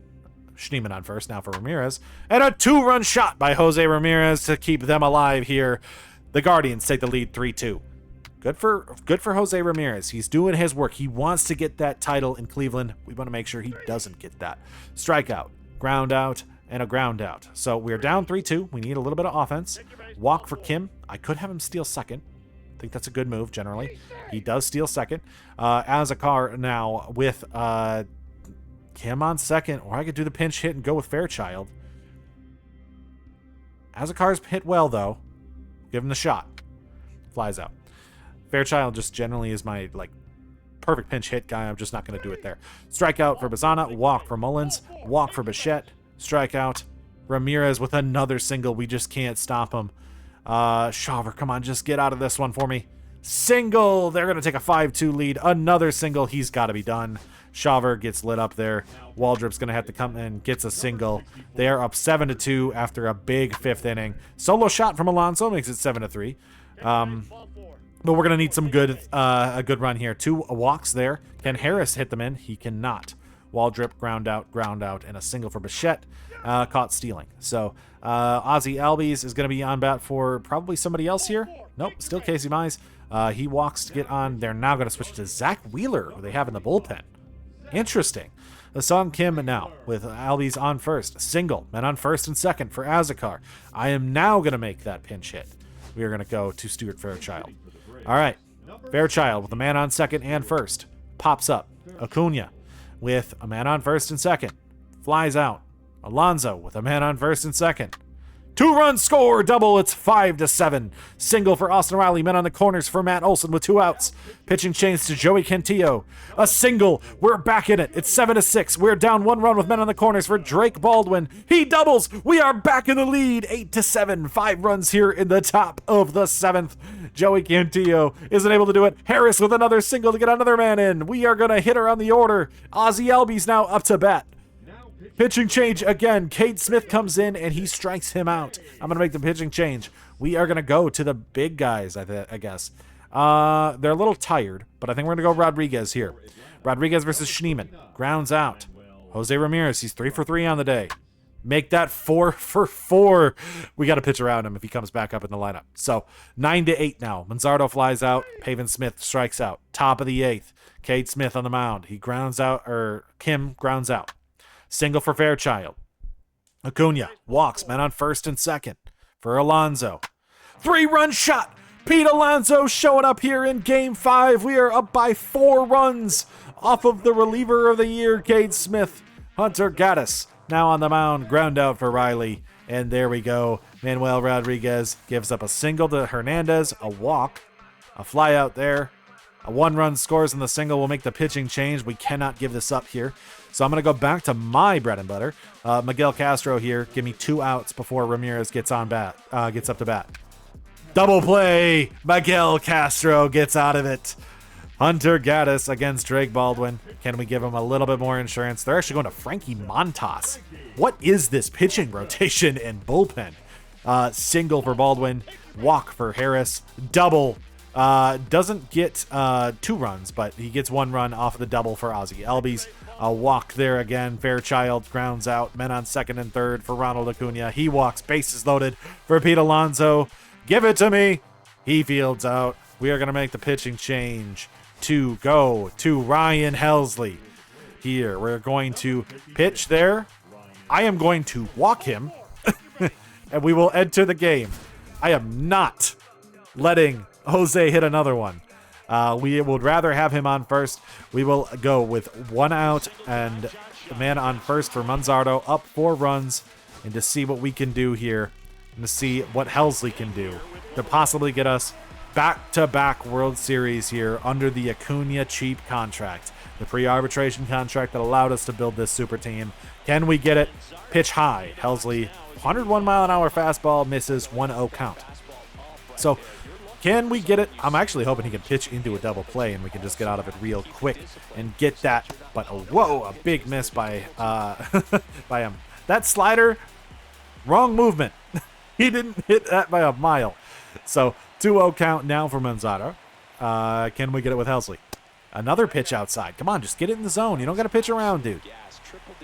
I mean, I guess you could probably want to get to Pavin Smith, but I don't like this. Don't like this. I pitched around Jose for a reason. He's 4 for 4 on the day with 2 homers. Or did he have I don't remember if he had the first homer. He had a homer. That's all that mattered. And he misses. Men on first and second now for Pavin Smith after Helsley misses. Okay, that's a little risky now. Bottom of the 9th, Pavin Smith. He is only hitting 149 this postseason, but he's phenomenal against righties. He's actually a guy that I generally pursue, but we had O'Hearn this time. So, with the pitch, Helsley drops the 12-6 curve, misses. 1-0 count now. Pavin Smith is 563 in his career against Helsley? That's a crazy stat. All right, I don't like to see that. 1-0 count now for Helsley against Smith. With the pitch. He finally throws a strike. 1-1 count now for Helsley in this one. Bottom of the 9th. Can we get it? Can he get the ground out? Can we get a double play out of this? With the pitch. Oh my God, big contact. Is that going to get over the head? That's going to get in the gap. That is going to get in the gap. Harris does get it. Can he get somebody out? Good throw over to second. And we're not going to get Ramirez out. Men on second and third now. Up 3 runs here as Pavin Smith. I mean, he's amazing against Ryan Helsley. He just doesn't miss Ryan Helsley's bat, or Ryan Helsley's pitches. That is like going to be like 600 for the career now for Pavin Smith against Helsley. Anyways, men on second and third now for Teoscar Hernandez here in the bottom of the 9th. 1 out. We can't get a double play anymore. We cannot let them rally. With the pitch, Helsley pops it up. Foul. 100-mile-an-hour fastball. 0-1 count now for them. Don't let them rally. We cannot let them rally. We rallied. That was our job. We've already done this. They rallied first. We rallied again in response. And then we need to make sure that we can continue this. Helsley. 0-1 count now to Hernandez. Misses with the slider outside. 1-1 count. So, I can hear the Guardians fans chanting. We're hoping that they can't make anything out of this. But this is a tough situation for Helsley. That's a huge foul. I thought that ball was gone the way he hacked at that. 1-2 count now for Hernandez. With Smith on second. And Manzardo on third. With the pitch. He drops the slider in. That's a strikeout. He missed every pitch, but Hernandez watches that one go by him. That's like that pitch looks terrible. That's a home run in most situations. But he gets him in on the backdoor slider. Or I guess not back. That's a front door slider to get that in. That's going to put up Bo Naylor now on the last out for the Guardians for their chance to win one. With the pitch.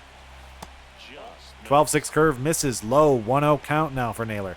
He's 1 for 13 in this World Series with a homer. With a 2 RBI homer, that is. And 0 for 3 on the day, but does have a walk. 1-0 count now. With a pitch for Helsley. He's going to throw it. Fastball, 101. That's a 1-1 count now. He gets that one in on the outside. Did I see another? I mean, preferably not like a fastball down the middle, but like just get another strike with the pitch.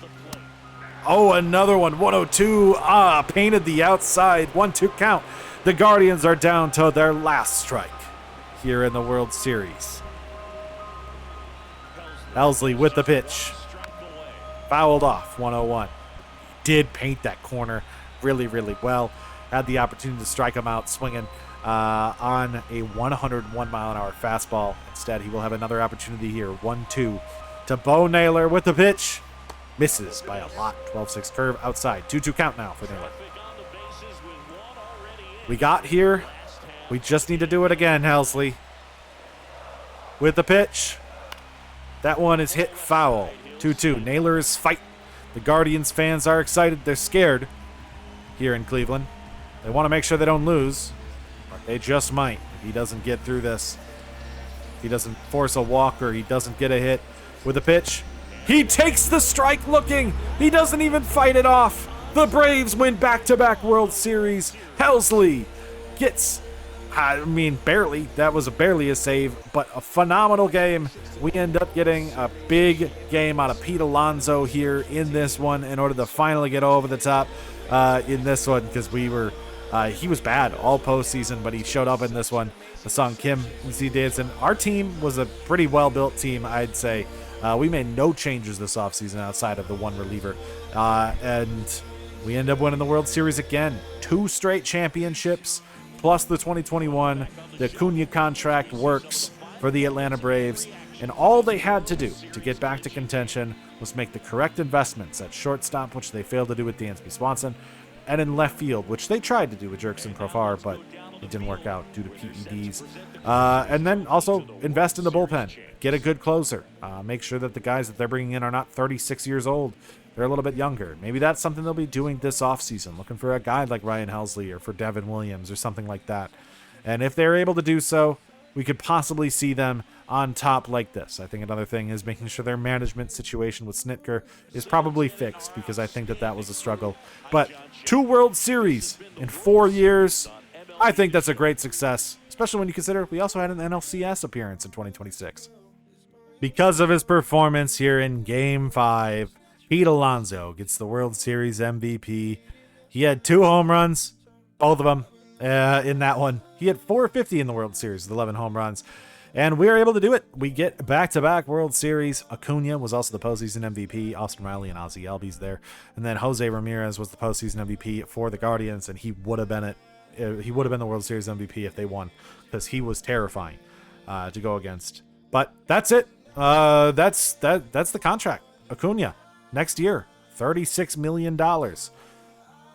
So that's a success, and I'm hoping that you actually enjoyed this one. I'm hoping for Braves fans that you had a good time with this. I know this is kind of anticlimactic. I think we just kind of did the retool, essentially. We didn't find a massive interesting prospect. We didn't see a crazy season on anybody. I mean, I guess we did get 2 MVPs out of Acuna. I know the one was technically not shown. And he had an amazing 2026, a very, very good 2026, where he racked up only 6 WAR, but still very good season from him there. And I'm hoping that this is still very positive to see, I think, for people. And I'm hoping that you can look at this and say, this is what this team should be. I'm hoping they can fix their management problems and they can resolve a lot of the issues that they're dealing with. Obviously, 2025 is not going to be the year for them, but they have to capitalize under this Acuna contract. And then when we look at the layout that we did, making sure that they invest in their bullpen, they invest at shortstop, they invest at left field, it's very, very possible. It's just going to be a question of whether or not they don't mess it up. They have to change. I think Snitker's got to go personally, but that's just me, and that's not necessarily anything. I just think that it's not working. They don't have leadership in their clubhouse. They're struggling a lot. Their bullpen is struggling, and I think that the morale must be low there in Atlanta. They have the weapons. They have the guys under contract, but pretty much everybody's underperforming what their expectations are. And to make sure they can get the most out of themselves, you need better coaching, you need better leadership, you need better motivation. Whatever it is, they need to get a little bit better in every category because these players are really, really good. And so that'll cap off our Atlanta Braves rebuild. I hope you enjoyed it. I know it was a quick one, kind of anticlimactic, essentially. But we did get it. 2 titles out of the way, and a great seasons from Acuna on the way there, too. So, yeah, thank you very much for watching. And we'll see you in some future rebuilds as we get closer to the MLB draft and seeing what guys will be added to the rosters that we can start doing rebuilds with. And as we look at the future playoff runs and the trade deadline and see what other moves are going to be made, we still got a lot of season left to go. And I'm hoping that you will enjoy this as I continue to move forward to make some more videos for you guys this year. And then we'll just see what else will come to us, I think, once the season ends, and what we'll do this winter as well. Obviously, I'm getting ahead of myself. Anyways, adios.